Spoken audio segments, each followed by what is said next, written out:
Өчürün kamerenizi. Çok güzel çalbaylıklar. Өчürün.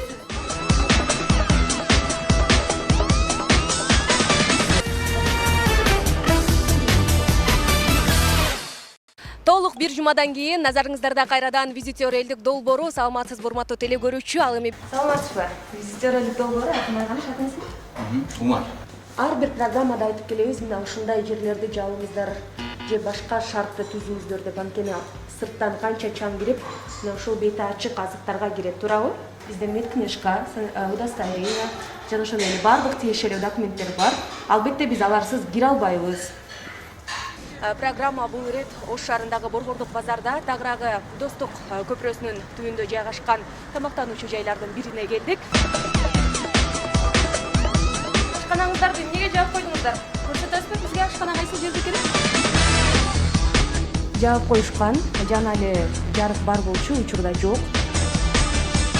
Саламатсыздарбы? Жаап алсаңыздар деле эртеңки келип алат экенбиз. Деле өздүк буюмдар ашканада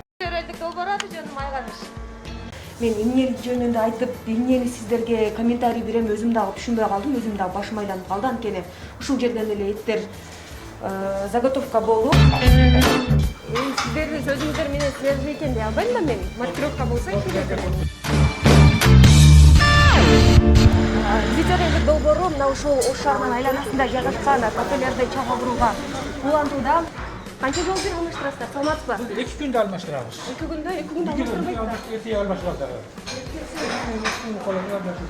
Жок, 7-8 жолу салынгандан кийин притердун майы алмашылыш керек.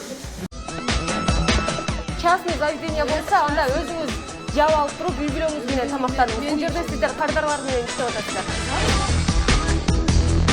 Киргизбейбиз деп жатышат, демек жашыра турган нерселери бар.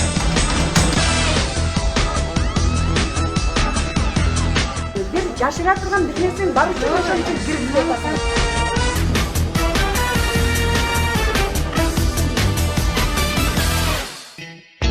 Администратор сизби?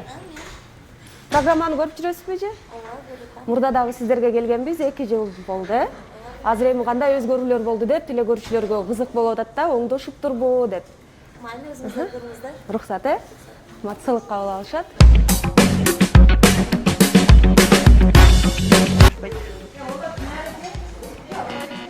Ашканадагы азыктардын туура жайгашуусу кандай, сиздерге чагылдырып беребиз. Биз Дурданада, Зайнаптагы Дурдананы тартканыбызда дагы мындан аябай начар болгон да. Бул жактын абалы кандай экен деп келсек, ал жактан кем калышпайт. Мындан сырткары ар бир кызматкерде кулгап жана ошондой эле бет-кат болушу керек. Ашкана 1, 2, 3, 4 бөлүккө бөлүнгөн экен. Жанагы биз биринчи киргенде кошкондо 5 бөлүктөн турат. Кимде отурат кайсы 2-3 столдо кардар. Ош шаарындагы Зайнабидиновада жайгашкан Айгүлгүл кафесин сиздерге чагылдырып берет. Биз менен болуңуздар. Өздүк буюмдар турбашы керек, эже сиз дагы халатыңызды кийип анан ашканага киргенге мүмкүн да. Ишенип айткым келет, биздин YouTube каналыбыздан кайсыл ашканаларды биз сиздерге сунуштап жатабыз, кайсыл ашканаларды сунуштабай жатабыз. Ошол жактан көрсөңүздөр болот, анткени биз сунуш кылбаган тамактануучу жайлар албетте сунуш кылбайт деген белгини алып салышат. Ал эми медициналык китепчилер жөнүндө сөз кылбай деле койсок болот. Маркировкадагы коюлгусу көрүнүп эле турган нерсе. Ошондуктан жогорудагы критерийлерди эске алып, визитер элдик долбоору мына ушул кафени элдерге сунуш кылбайт.